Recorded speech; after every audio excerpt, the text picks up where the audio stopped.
we will discuss how to teach verb.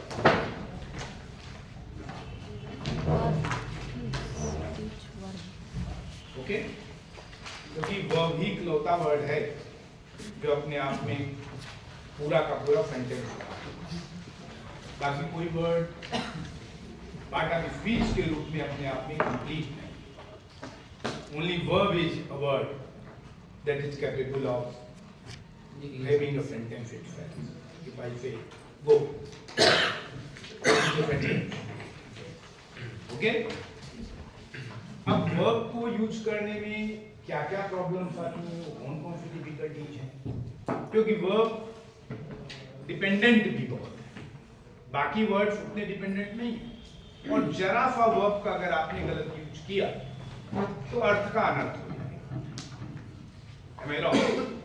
केवल are को was में यूज कर दें तो कितनी प्रॉब्लम हो सकती है।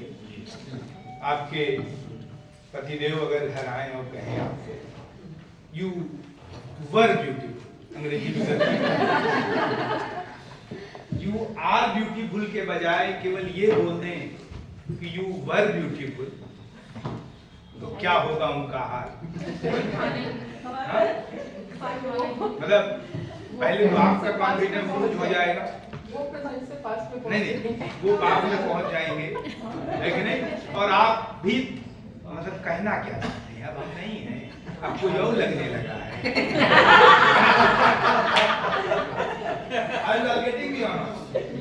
गलती क्या किया? केवल एक वर्ब का यूज कर। इंग्लैंड में टेम्स नदी में एक आदमी एक दिन डूब रहा था और ये लैंग्वेज का गलत यूज उसने किया और बेचारा डूब गया।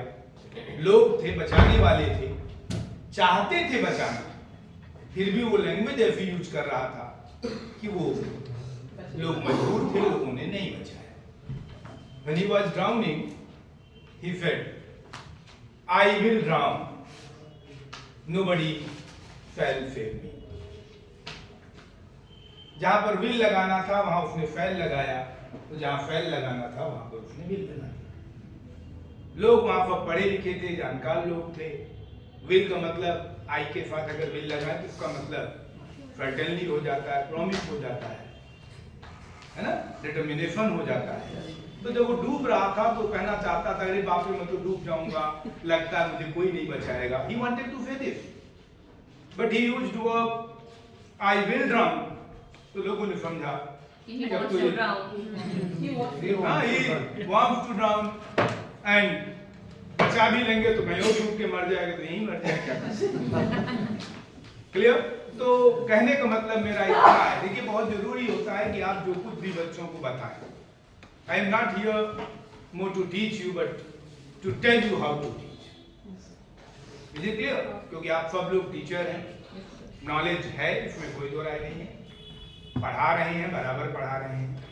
तब ट्रेनिंग के बाद जाएं और केवल आप अपने बच्चों को ही नहीं पढ़ाएंगे, अभी आप जा करके अपने ही लेवल के अन्य लोगों को भी पढ़ाएंगे। तो अगर उनको भी केवल आप अपना नॉलेज ट्रांसफर करेंगे तो आप लोगों को बता दें ये बहुत बड़ी क्राइसिस हम लोगों के टीचरों के जीवन में आने जा रही है। अगर केवल और केवल हम अपना नॉलेज ट्रांसफर करने के इंस्ट्रूमेंट की तरह काम करेंगे और हम ये सोचेंगे कि हमको बहुत आता है और बच्चे को हम बताएंगे, तो आपको केवल बताने से काम नहीं चलेगा, कुछ नए तरीके से बताना होगा। क्योंकि बताने के लिए तो AI है, डाल दो वो सब बता देती है। किताबें हैं, पहले के जमाने में किताबें नहीं थी, इज इट क्लियर? थी, कठिन थी। अब तो बताने के लिए इतना है, गूगल है, सब बता देगा। अगर आप भी गूगल हो गए, केवल इतना है कि you are nothing more than a bundle of information, so then you are not going to be a good teacher और आपका अस्तित्व ही खत्म हो जाएगा। ये क्लियर? तो आप लोगों को कुछ बेहतर ढंग से बताना, कुछ ऐसा बताना कि बच्चों को लगे कि हाँ I didn't know it। अच्छा ये भी हो सकता है, ऐसे भी हो सकता है। क्लियर? तो वो तरीके कैसे आपको देखने हैं, वर्ब को कैसे देखना है, I will try to make you clear. Okay, जैसे वर्ब के यूजेज में वो मोस्ट कॉमन एरर्स, वो कौन सी चीजें हैं, अगर बच्चे को आप बता दें कि ये आप ध्यान दे लो तो कभी प्रॉब्लम नहीं होगी। तो मैं आज आपको बताने का प्रयास करूंगा कि इन चीजों को ध्यान दे दो तो कभी कोई प्रॉब्लम मोस्टली, और उसके बाद आपको लगे कि नहीं ये हो सकता है तो आप पूछिए। ओके, 10-15 मिनट पहले हमको दीजिए, फिर आपको हम बराबर कहेंगे, और बच्चों को टाइम आपको भी वैसे ही देना है जैसे हम आपको। ये क्लियर? क्वेश्चन जरूर करवाइए।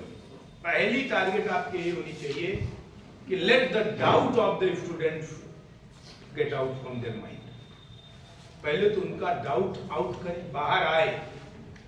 तो बाहर तभी आएंगे जब उनको कॉन्फिडेंस लगेगा कि नहीं सब कुछ बोलेंगे नहीं, बताएंगे। पहले उनका डाउट आउट हो, दिमाग से बाहर हो, और फिर then you get it out for it. फिर उनके दिमाग में से घुसने न दें, इसको परमानेंटली क्या कर दें, गेट आउट। ठीक है? तो वर्ब को कभी भी आपको देखने के लिए ये 5 एंगल्स अगर आप क्लियर कर देंगे बच्चों को तो कभी नहीं। मेन रूप में तो 3 ही है, क्लियर? लेकिन पहला जैसे वर्ब एक्शन का सबसे इंपॉर्टेंट अगर कोई पॉइंट है तो वो टाइम है, टेंस है। Is it clear? क्योंकि हमने होना बताया, एग्जिस्टेंस आपकी ब्यूटी की बताई, लेकिन केवल टेंस बदल दिया तो पूरी की पूरी उसकी एक्शन बदल गई। एडजेक्टिव का पूरा मीनिंग ही बदल गया। जब यू आर बोला तो दूसरा मतलब हुआ, यू वर बोला तो बाकी हमने दोनों तरफ यू और ब्यूटीफुल को फेम रखा, केवल आर और वर चीज। तो you will be beautiful, is it clear? तो और नई चीज हो जाएगी कि ना थी ना हो, लेकिन फिर देखा जाएगा। Is it clear? तो जरा सा अंतर से कैसे, तो सबसे इंपॉर्टेंट अगर कोई चीज है तो वो है इज इट क्लियर? दूसरा टेंस तो आपको क्लियर है, लेकिन अगर वॉइस क्लियर नहीं है, क्लियर, तो उससे भी बड़ा डिफरेंस हो जाए। क्लियर? आई टीच यू तो आई एम टॉट। एक में एक्टिव है, प्रेजेंट टेंस में है, एक पैसिव है। एक में मैं डूअर हो गया, एक में मैं ऑब्जेक्ट हो गया। डूअर कोई दूसरा है। Is it clear? तो पूरी की पूरी मीनिंग बदलेगी। तो इसलिए वॉइस का भी परफेक्ट नॉलेज होना चाहिए। Is it clear? तीसरी चीज क्लियर है ना? कोई प्रॉब्लम तो नहीं होगी? पक्का? क्यों? बता दीजिए बिल्कुल बिना फिल आउट के, संकोच के। तीसरी चीज है सब्जेक्ट। उस एक्शन को करने वाला जो है, क्योंकि सब्जेक्ट भी कई बार वर्ब के, जहां पर एक से अधिक वर्ब ऑफर होंगे, जहां एक वर्ब ऑफर होगा वहां सब्जेक्ट का कोई मतलब नहीं होगा। लेकिन कई टेंसेस हैं, एक ही टेंस में कई वर्ब हैं। अब कॉन्टिन्यूअस प्रेजेंट का है तो इज भी लगेगा, एम भी लगेगा, आर भी लगेगा। तो अब इज लगेगा कि एम लगेगा कि आर लगेगा, ये कौन बताएगा? सब्जेक्ट। ये सब्जेक्ट बताएगा। Clear? In case of helping verb, subject कहां? Subject in case of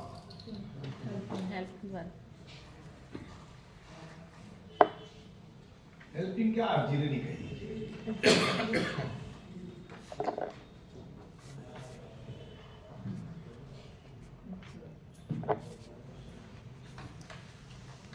okay, clear? Then चौथी चीज है, कुछ वर्ब ऐसे हैं जो न सब्जेक्ट को देखते हैं, सब्जेक्ट को, इंटीग्रेट को तो सभी देखेंगे, लेकिन एक एडिशनल इंफॉर्मेशन चाहते हैं। तो एडिशनल इंफॉर्मेशन क्या है? वो है नेचर ऑफ एक्शन।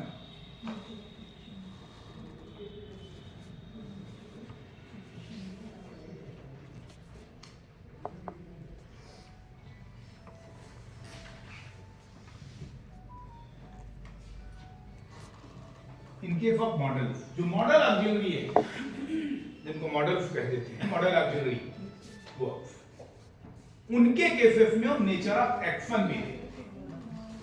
एक्शन क्या है? हम में लगाएंगे कि कैन लगाएंगे। अगर मैं कहूं कि आई कैन टीच यू, और मैंने कहा आई मे टीच यू, वही दोनों है, गलत दोनों है। लेकिन जब मैं कहूंगा आई कैन टीच यू, तो इसका मतलब है कि I am capable of teaching you, मेरे अंदर कैपेसिटी है।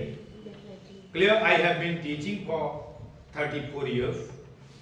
35 साल से, मैं 34 साल पूरा हो गया मुझको पढ़ाते, ये मैं 35वां साल है मेरा पढ़ाते। हाँ, एज नहीं है इतनी, लेकिन मैं इंटर से ही, जब मैंने इंटर किया था 1990 में, तब से मैं अंग्रेजी पढ़ा रहा हूँ। ये वो फिर 1990। तो कोचिंगों में पढ़ाया, बहुत पढ़ाया, इलाहाबाद में कोचिंग में, हर कंपटीशन की अंग्रेजी पढ़ाया, लैंग्वेज लिटरेचर दोनों पढ़ाया, TGT, PGT, NET, JRF, PCSJ, 5 year law. कोई परीक्षा बची नहीं अंग्रेजी की जो इलाहाबाद में मैंने जिसके लिए कोचिंग ट्यूशन ना पढ़ाया। देन परमानेंट जॉब में आ गया। करेंटली मैं गवर्नमेंट डिग्री कॉलेज में असिस्टेंट प्रोफेसर हूँ, अगले साल एसोसिएट हो जाऊँ। तो 12 साल से। उसके पहले इंटर कॉलेज में भी, माध्यमिक में भी, माध्यमिक डिग्री में भी रहा, डिग्री का इंटर कॉलेज लेक्चरर में भी। लेक्चर क्योंकि दूर हुआ था, पीलीभीत में मेरा सिलेक्शन हुआ था, तो मैं नहीं गया था, क्योंकि यहाँ कोचिंग से मैं इतना कर रहा था उन दिनों कि नहीं लगता था पीलीभीत जाकर के इलाहाबाद छोड़ के नौकरी करने जाऊँ। खैर, क्योंकि उसका नौकरी ज्वाइन करते तो पेंशन प्लान में रहते हैं। पहला जॉब 95-96 में मुझको एसएससी का सीजीएल क्वालिफाई किया, तो सब किया, लेकिन जॉब बहुत लेट किया कोचिंग ट्यूशन के चक्कर में। पैसा तो खूब कमाते थे, लेकिन वही मैंने बताया ना कि है ना, अब स्टेबिलिटी समझ में आता है। अब चाहे जाए या ना जाए, एक दिन का 4,500-4,500 रुपए करीब तनख्वाह पर डे की होती। अभी आज की डेट में अगले साल से तो एकदम से जम करेगी। हम लोग जब डिग्री वाले जब एसोसिएट होते और तब, इसलिए आज जो कोई भी एज में कम हो और डिग्री की कैपेसिटी हो तो डिग्री करे। आपको लगता है जरूर है कि अभी सैलरी में बहुत अंतर नहीं आता, लेकिन जिस दिन आपकी 12 साल की नौकरी पूरी होगी, जैसे ही आप एसोसिएट होंगे, एक एलटी ग्रेड के टीचर के बराबर का बेसिक फिर से बढ़ जाए एकदम।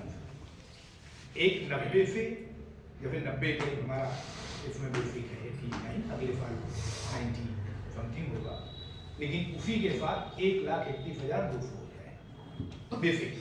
41,42,000 का बेसिक बढ़ता है एक ही बार में, एक साल में, एक इंक्रीमेंट। तो वो आप सब लोगों के पास जो भी डिग्री की क्वालिफिकेशन रखते हो तो ट्राई करें। 2 नौकरियां बहुत आसान है।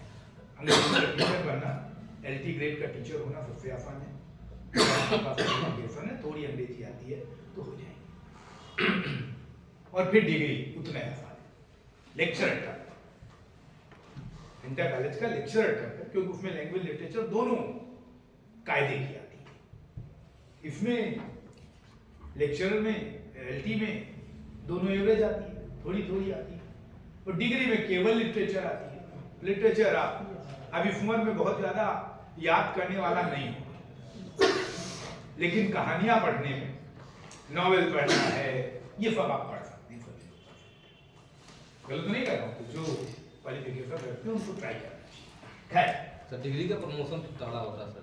नहीं, 12 साल, 4 साल बाद होता है सर? नहीं, वो तो हर साल, देखिए 4 साल में 6,000 का ग्रेड पे, जैसे हम लोग बेसिक 6,000 पे ज्वाइन करते हैं, मतलब 57,700 की बेसिक होती है। अब नया जो नहीं 6,000 का सर? नहीं, 6,000 ग्रेड पे है जी। जो नया 12th पे कमीशन आ गया है, अब उसमें ग्रेड पे कहने के लिए रह गया, ग्रेड पे खत्म कर दिया ग्रेड। अब वो 57,700 का बेसिक है, ठीक है। फिर दूसरा 4 साल में 6 से 7,000 ग्रेड पे हो जाता है, मतलब एक इंक्रीमेंट बढ़ जाता है। फिर अगले 5 साल में 8,000 हो जाता है। फिर 3 साल बाद 12,000 में जब 9,000 का ग्रेड पे होता है तो पेमेंट बदल जाता है। तब वो जो 57,700 से जो शुरू किया था और जो 3% के रेट से बढ़ रहा था, वो एकदम से 1,31,200 पे चला गया। फिर 3 साल में प्रोफेसर होता है, उसमें एक इंक्रीमेंट छोटा पड़ता है। फिर कोई बहुत अंतर नहीं है एसोसिएट में और प्रोफेसर में। जीडीसी की आने वाली है। हाँ, जीडीसी की आने वाली है। हाँ, जीडीसी की आने वाली है, अच्छी वैकेंसी आ रही है जी 39 सीट है सर इंग्लिश में खूब है।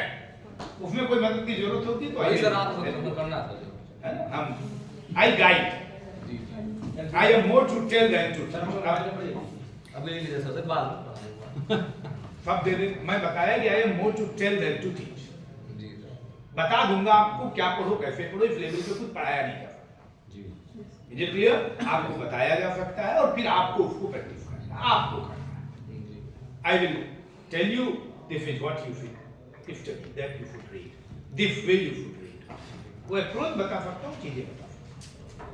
मुझे क्लियर, जी। मंत्र बता दिया, उसका जाप खुद करना, सिद्धि तभी मिलती है। जी सही है मुझे क्लियर, तो ये मंत्र है, इसका जाप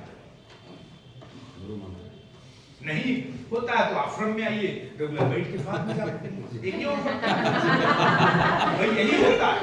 जी तो क्लासेस तो यही होते हैं कि भाई रेगुलर हम आपके 1 घंटा जाप कराएंगे, सही बाकी फिर लेकिन उसी 1 घंटे के जाप से होगा, बाकी टाइम भी आपको जाप तो करना ही है। करना सर खुद है बाकी तो अब हम बता रहे हैं कि वर्ब का जब मॉडल ऑक्सिलरी, मॉडल देखिए हर चीज की मीनिंग में आपको ये बच्चों को बताने का प्रयास करना है कि शब्द में ही छुपा मॉडल जो अपने आप में एक विशेष प्रकार का एक फन नेचर है।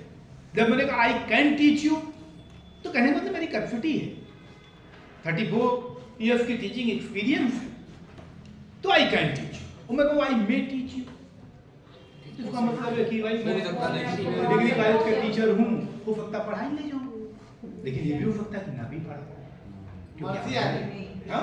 मर्जी आ गई, वो पॉसिबिलिटी समझाई बात की नहीं है। तो जब पॉसिबिलिटी, तो may can you should do it, you ought to do it, you must do it, तो तीनों का मतलब है करना चाहिए। लेकिन जब का शुड तो सजेशन है, आर्ट टू ये मॉरल ऑब्लिगेशन है, मस्ट है तो कंपल्सन है, हैव टू। तो ये modal used to do it, discontinued habit of the past है। Are you all getting me or not? तो मॉडल ऑक्सिलरीज की जब कभी भी बात आएगी तो उसमें क्या ध्यान देना होगा, हमें nature of action. Have you all got it? पांचवा जो है वो कोई बहुत ये ऊपर वालों में ही अंतर्निहित है, लेकिन फिर भी हम उसको और कभी कभी, क्योंकि वो बच्चे हैं एक्सेप्शन लेके आ जाएंगे सर इसमें क्या करें, तो उसमें ये करें कि एक जब सबऑर्डिनेट क्लॉज आता है तो सीक्वेंस ऑफ टेंस देखना, मतलब उसमें फिर हम बाद वाले सेंटेंस का टेंस नहीं देखते, हम प्रिंसिपल क्लॉज का टेंस देखते हैं, और प्रिंसिपल क्लॉज का टेंस जो है वो सबऑर्डिनेट क्लॉज के टेंस को डिटरमाइन करता है, वो उसके लिए स्वतंत्रता देता है। In case of subordinate, subordinate clause की जब बात आएगी तो हम क्या करेंगे, sequence of tenses.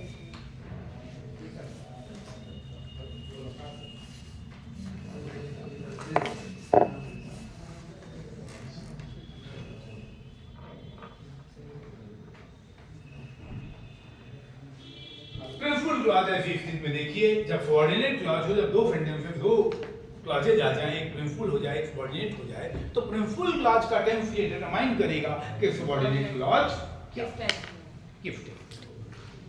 Have you got my point और नॉट? ये बात क्लियर हो गई कि नहीं हो गई सबको? कोई डाउट? ये बात मैं जो आपको बता रहा हूं, ये वर्ब को एज ए वर्ब यूज करने की बात कर रहा हूं, क्योंकि वर्ब के काइंड्स पढ़ेंगे, वर्ब को पढ़ेंगे तो आप देखेंगे। एक बात ये ध्यान रखिए कि कोई भी पार्ट ऑफ स्पीच यूनिवर्सल नहीं होता, वो हर वर्ड अपने सेंटेंस में जब यूज होता है आकर के, नाउन तो नाउन होता है लेकिन एज एडजेक्टिव भी यूज हो सकता है। इसीलिए वर्ड को हम दो कैटेगरी में बांटते हैं, और एक कहते हैं कि सिंटैक्टिकल है। क्या हो रहा है भाई? हेलो,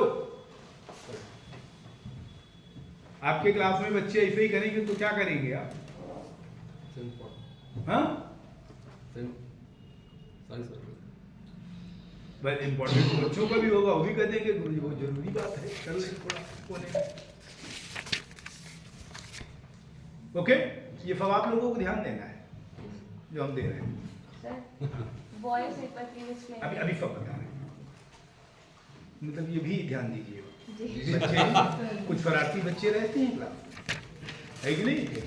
उनको आपसे ज्यादा इंपॉर्टेंट दूसरी चीजें लगेंगी, लेकिन आपको ये सिद्ध करना है कि नहीं, हम अभी उनसे ज्यादा इंपॉर्टेंट। समझ में आई बात की नहीं? आप उनसे थोड़ी देर बाद बतिया लें, कौन सी